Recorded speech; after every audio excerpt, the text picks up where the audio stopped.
18 वर्ष नोकरी केली मात्र पगार नाही। बीडमध्ये शिक्षकाची बँकेजवळ आत्महत्या। संस्थाचालकांवर छळाचा आरोप।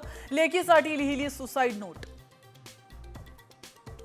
एकनाथ शिंदे काँग्रेसमध्ये जाणार होते। पृथ्वीराज चव्हाणांसोबत दिल्लीत पहाटे चर्चा। संजय राऊतांचा खळबळजनक दावा। शिवाजी विद्यापीठाच्या नावावरून सिनेट सभेत गदारोळ। नामविस्तार करणाऱ्यांचा काळी फीत लावून निषेध।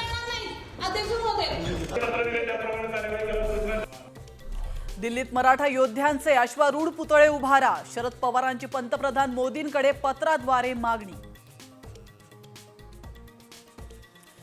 करुणा शर्माची धनंजय मुंडेंविरोधात खोट्या माहितीची तक्रार। परळीच्या न्यायालयात आज सुनावणी। न्यायालयाच्या निर्णयाकडे सर्वांचंच लक्ष।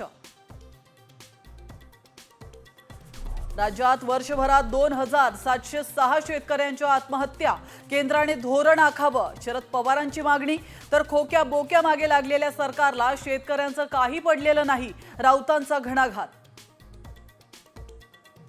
पुण्याच्या स्वारगेट डेपोत शिवशाहीत झालेल्या बलात्कार प्रकरणानंतर एसटी महामंडळाला जाग। निकामी झालेल्या एकूण 72 शिवशाही आणि शिवनेरी बस मोडीत काढणार।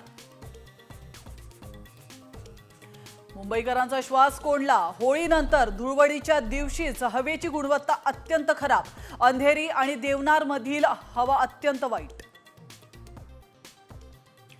तुकाराम महाराज बीज सोहळ्यानिमित्त जिल्हाधिकाऱ्यांचा महत्त्वाचा आदेश। इंद्रायणीचं पाणी पिण्यास आणि स्वयंपाकास वापरण्यास केली मनाई। ऊस शेतीत एआय वापराबाबत बारामतीत कार्यशाळा। शरद पवारांच्या हस्ते उद्घाटन।